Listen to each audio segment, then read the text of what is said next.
Estamos iniciando mais um programa Lugares de Peregrinação.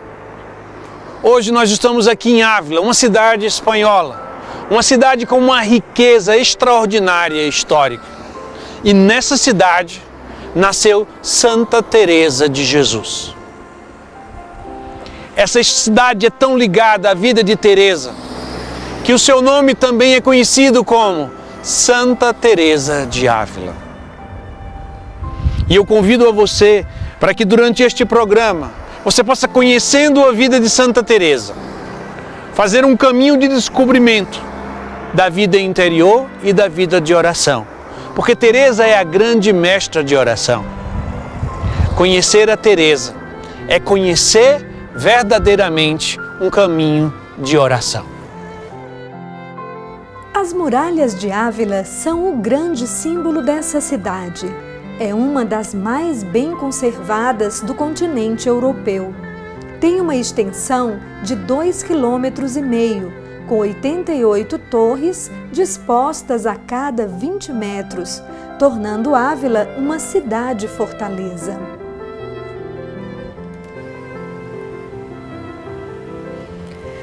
A muralha foi construída ao longo do século XII. Conta-se que foi uma obra realizada por quase 2.000 homens, num período de 9 anos, tempo considerado recorde para a realidade da época.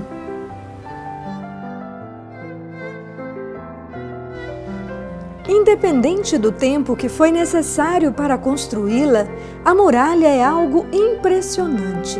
Sua imponência é o que primeiro chama a atenção quando o viajante se aproxima de Ávila, deixando-o impactado com a visão da mesma. A muralha também faz referência a um passado marcado por batalhas, o que deu a essa cidade o título de Ávila dos Cavaleiros. É nessa cidade, com batalhas, castelos, torres e comandantes, que nasce Santa Teresa de Jesus. Em seus escritos, vemos como este ambiente marcou sua vida e sua forma de ver o mundo. Em sua obra-prima, chamada Castelo Interior ou Moradas, ela diz: "Falo de considerar a nossa alma como um castelo todo de diamante." Usando essa mesma imagem, ela afirma: "Consideremos, portanto, que esse castelo tem, como eu disse, muitas moradas, umas no alto, outras embaixo, outras dos lados. E no centro, no meio de todas, está a principal, onde se passam as coisas mais secretas entre Deus e a alma." Mais adiante, ela afirma: "Pelo que posso entender, a porta para entrar nesse castelo é a oração e a reflexão. Não digo oração mental mais que a vocal. Para haver oração é necessária a reflexão."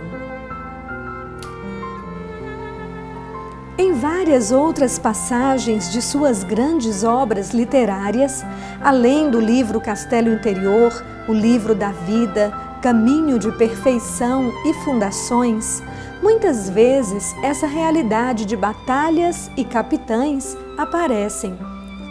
Assim, os contemplativos devem levar erguida a bandeira da humildade e sofrer todos os golpes sem dar nenhum, porque o seu ofício é padecer como Cristo, levantar bem alto a cruz, não a deixar cair das mãos, por mais perigos em que se vejam.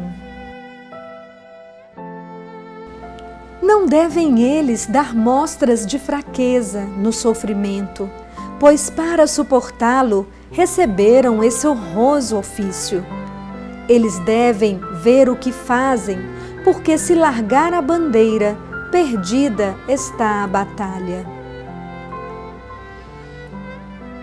Os outros soldados se arranjam como podem, afastando-se às vezes do lugar onde se vêem em perigo maior, e nem por isso são notados e perdem a honra. Os comandantes, no entanto, têm todos os olhos postos sobre si, mal podendo mover-se. Por isso, se bom é o ofício e grande honra e graça faz o rei àquele a quem o dá, quem o aceita não se obriga a pouco.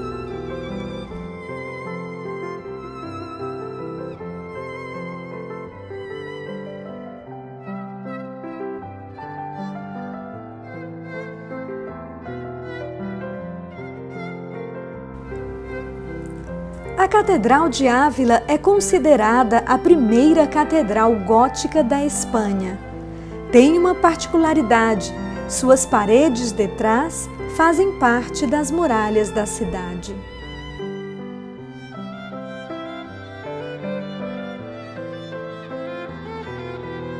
Passemos agora para a praça central da cidade, que era o ponto de encontro dos moradores de Ávila na época de Santa Teresa. Ainda hoje é o centro da cidade medieval, isto é, a cidade que fica dentro das muralhas.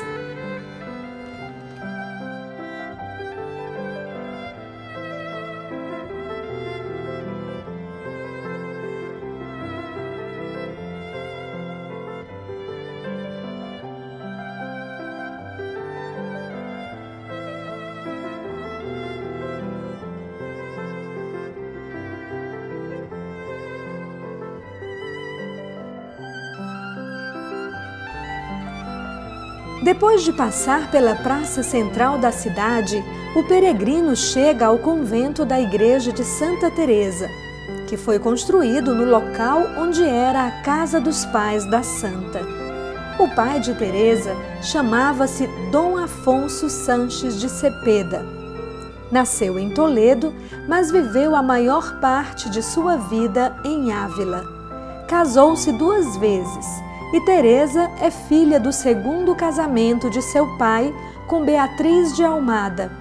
Nos 2 casamentos, Dom Afonso teve no total 12 filhos.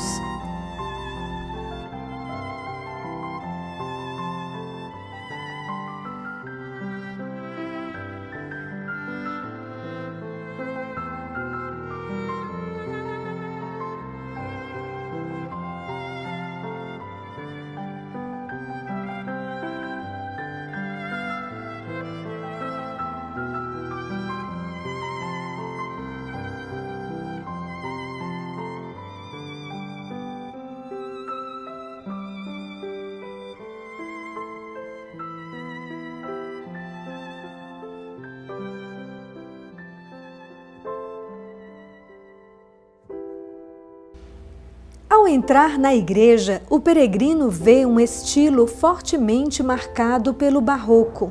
Seu olhar é atraído para o retábulo do altar-mor, onde se pode ver uma imagem de Santa Teresa na glória, ladeada por Nossa Senhora e São José, e sendo acolhida por Jesus.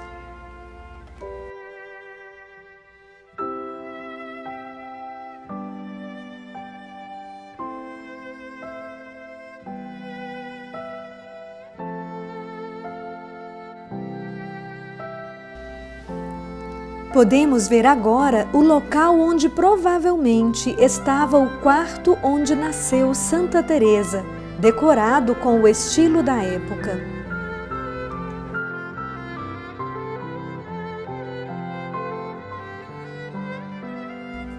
Ao lado deste quarto temos a Capela do Nascimento, que faz memória do nascimento dessa grande santa, mística e doutora da Igreja. Ela nasceu no dia 28 de março de 1515. Falando do seu nascimento, ela diz: "Para vós, Senhor, nasci."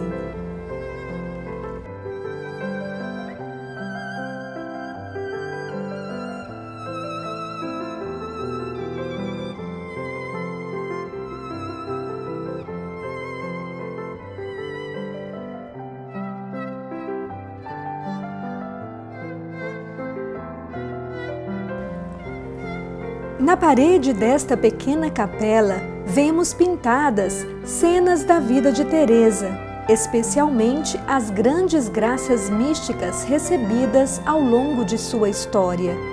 Destacamos a imagem onde Jesus entrega um prego, como sinal do seu matrimônio espiritual, mostrando que esta união está marcada com os sinais da cruz.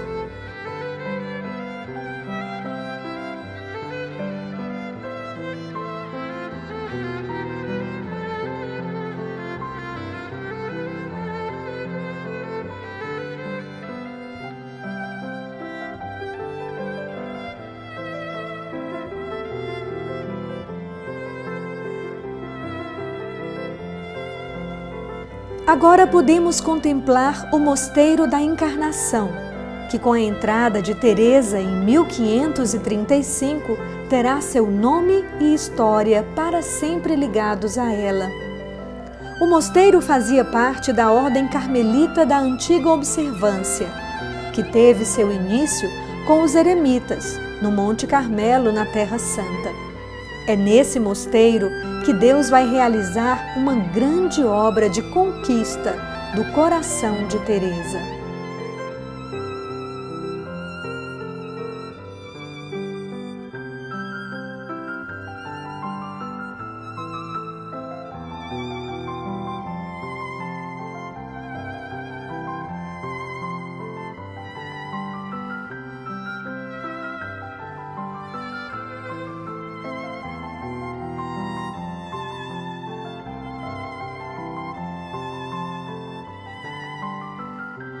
Estamos agora no Mosteiro da Encarnação, onde Teresa, aos 20 anos, fugindo da casa paterna, vem para entrar como monja nesse mosteiro, entrando por esta porta.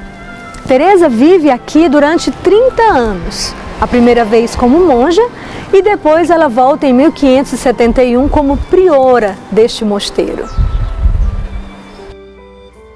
Comecemos nossa visita ao Mosteiro da Encarnação pela Capela da Transverberação, que é uma construção posterior ao tempo de Teresa. O altar-mor está localizado onde era a cela que Teresa viveu na primeira vez que morou aqui. Nesta cela foi se realizando toda a obra de amizade entre Deus e Teresa. Deus, na sua infinita misericórdia, foi atingindo-a de diversas formas, inclusive por meio de fenômenos místicos, como a transverberação, descrita por ela no Livro da Vida. Quis o Senhor que eu tivesse algumas vezes essa visão. Eu via um anjo perto de mim, do lado esquerdo, em forma corporal, o que só acontece raramente. O Senhor quis que eu o visse assim. Não era grande, mas pequeno, muito formoso, com o rosto tão resplandecente que parecia um dos anjos muito elevados que se abrasam. Vi que trazia nas mãos um comprido dardo de ouro, em cuja ponta de ferro julguei que havia um pouco de fogo. Eu tinha a impressão de que ele perfurava o coração com um dardo, algumas vezes atingindo-me as entranhas. Quando o tirava, parecia que as entranhas eram retiradas e eu ficava toda abrasada no imenso amor de Deus. A dor era tão grande que eu soltava gemidos, e era tão excessiva a suavidade produzida por essa dor imensa que a alma não desejava que tivesse fim, nem se contentava senão com a presença de Deus. Ao passarmos para a imagem da capela, que é do período da vida de Santa Teresa nessa casa, recordamos que a vida da santa não foi sempre de decisão firme pela santidade, nem muito menos só de orações com fenômenos místicos. O convento da Encarnação marca, de forma especial, Os 18 anos em que ela viveu dividida entre a vida interior profunda e os passatempos no locutório, como ela mesma descreve no livro da vida. Naveguei nesse mar tempestuoso durante quase 20 anos, caindo e levantando-me mal, pois voltava a cair. Era tão pouca a minha perfeição que quase não me importava muito com os pecados veniais. E embora temendo os mortais, nem por isso me afastava dos perigos. Eu nem me alegrava em Deus, nem me alegrava no mundo.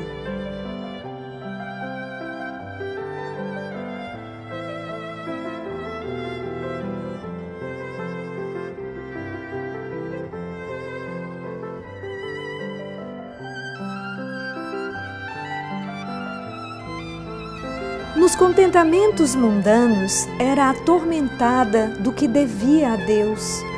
Quando estava com Ele, era perturbada pelos contentamentos do mundo. É tão dura essa batalha que eu nem sei como suportaria um mês, quanto mais tantos anos.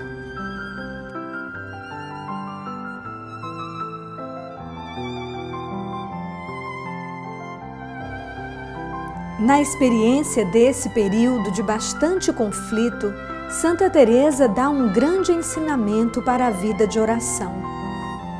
Do que tenho experiência, posso falar. Quem começou a ter oração não deve deixá-la, por mais pecados que cometa. Com ela, terá como se recuperar, e sem ela, terá muito mais dificuldade. Mais adiante, ela dá a definição de oração que marcará sua vida e fará dela uma grande mestra de oração. Para mim, a oração mental não é senão tratar de amizade, estando muitas vezes tratando a sós com quem sabemos que nos ama.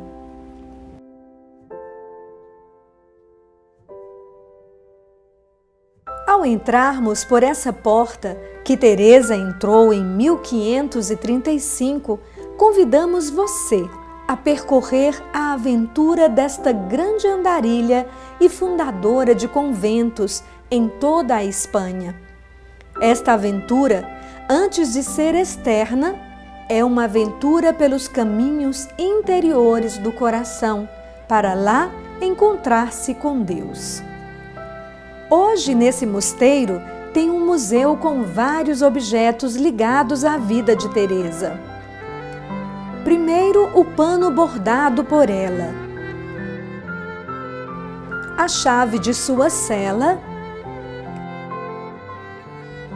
a cadeira que São João da Cruz usava para confessar as monjas, a touca de Santa Teresa e, por fim, o cálice usado por São João da Cruz.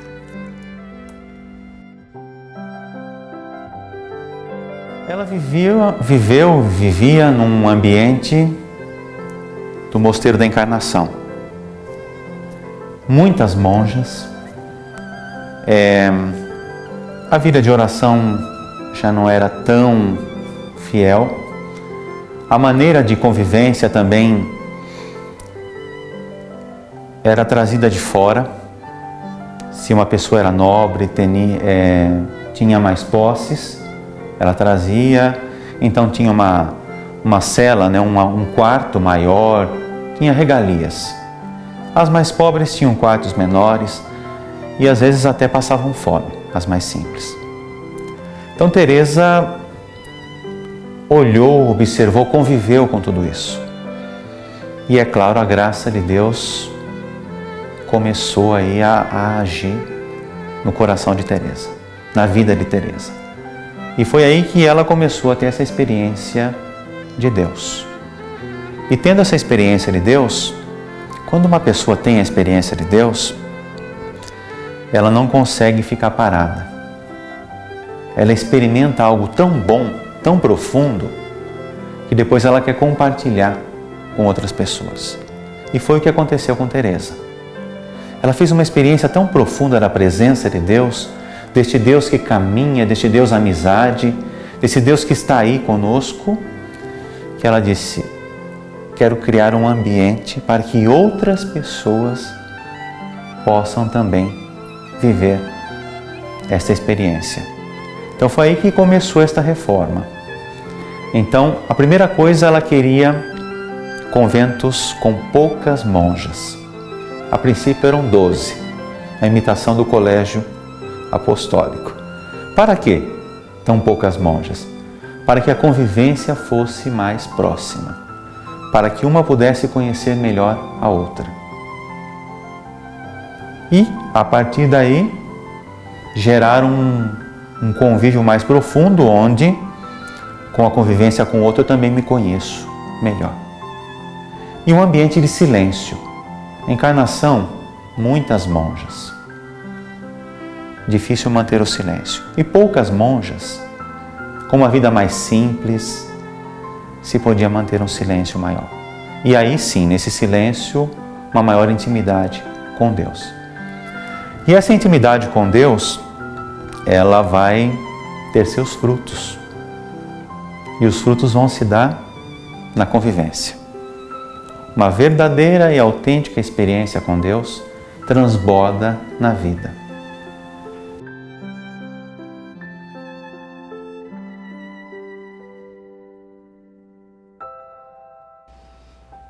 A grande experiência de Deus de Teresa impulsionará sua primeira fundação, o Mosteiro de São José, que também é fora dos muros da cidade. Esse mosteiro guarda muito da austeridade da época da sua fundação e também vários objetos ligados à vida da santa, que reproduzem muito do ambiente da época, de como eram as celas e até objetos como a cela de montaria que ela usava para fundar os mosteiros na Espanha. Ao contemplar a fachada desse mosteiro, fazemos memória das grandes lutas e perseguições que, por causa dele, Teresa teve que enfrentar. Mas esse mosteiro também guarda o que Teresa chama de os momentos mais felizes de sua vida. Nesse mosteiro, tudo retrata a grande devoção de Teresa a São José. Sobre ele, ela diz: assim tomei por advogado e senhor o glorioso São José, encomendando-me muito a ele. Vi com clareza que esse Pai e Senhor meu me salvou, fazendo mais do que eu podia pedir, tanto dessa necessidade como de outras maiores referentes à honra e à perda da alma. Não me lembro até hoje de ter-lhe suplicado algo que ele não tenha feito.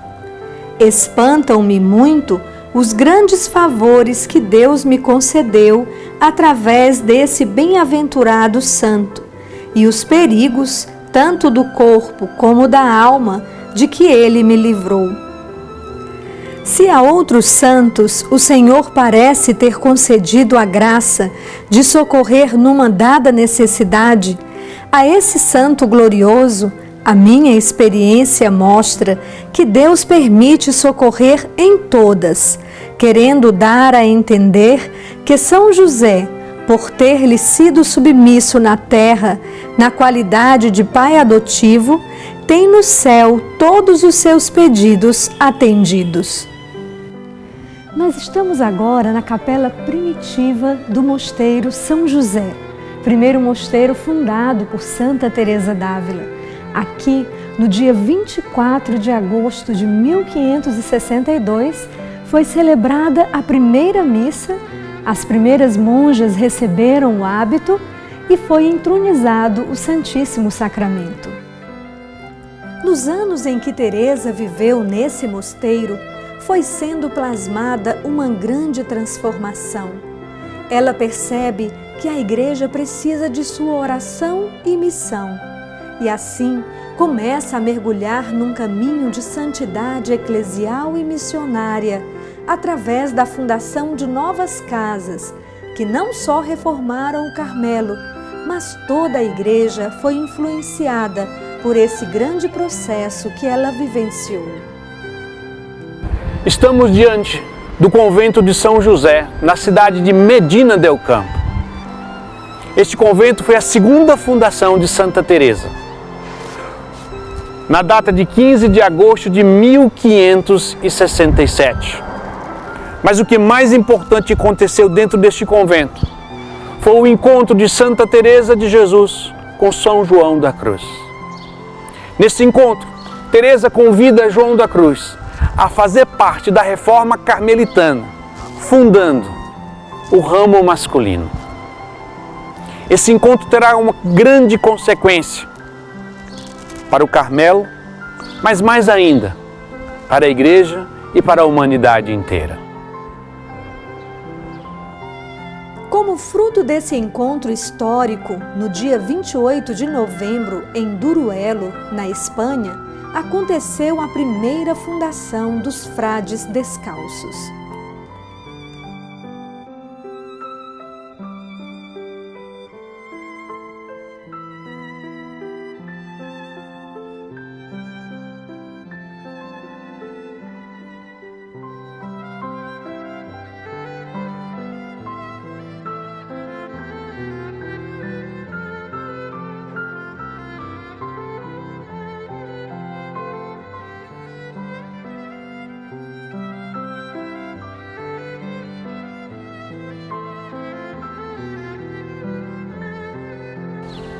Nós estamos aqui em frente ao Mosteiro da Anunciação, na cidade de Alba de Tormes. Santa Teresa passou seus últimos 15 dias de vida neste mosteiro, na qual ela entregou sua alma a Deus. Ao lado do mosteiro tem a igreja, aonde está o corpo dela. Então eu convido a você a, junto comigo, entrar na igreja para um momento de oração para esta grande santa que deu a sua vida a Deus em favor da humanidade. No dia 20 de setembro do ano de 1582, Santa Teresa chega a Alba de Tormes muito doente. Ela está com 67 anos de idade. No altar-mor desta belíssima igreja estão os restos mortais dessa grande santa, que ao longo da vida, por caminhos tortuosos, foi cada vez mais se identificando com o Cristo. Podendo dizer o que São Paulo disse: já não sou eu quem vivo, mas é Cristo que vive em mim.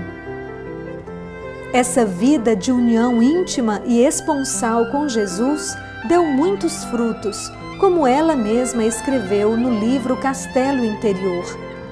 Obras o Senhor quer obras. No final da vida, Santa Teresa de Jesus tinha fundado, direta ou indiretamente, 32 mosteiros, 17 femininos e 15 masculinos. Juntamente com isso, deixou obras escritas como o Livro da Vida, O Caminho de Perfeição, Castelo Interior ou Moradas, o Livro das Fundações e outras obras menores que até hoje influenciam o caminho da oração de toda a Igreja.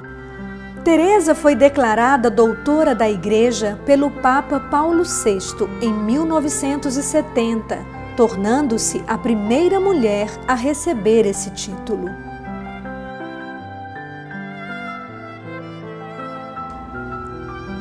Agora nos aproximamos das relíquias do coração e do braço de Santa Teresa.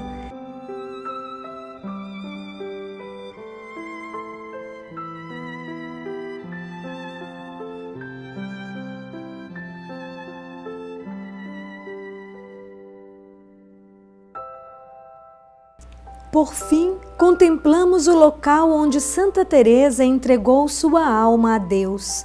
Essa cela recria todo o ambiente desse momento sublime. Encerremos com suas palavras.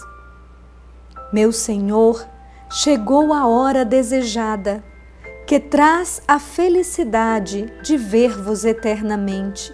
Sou filha da Igreja e como filha da Igreja morro.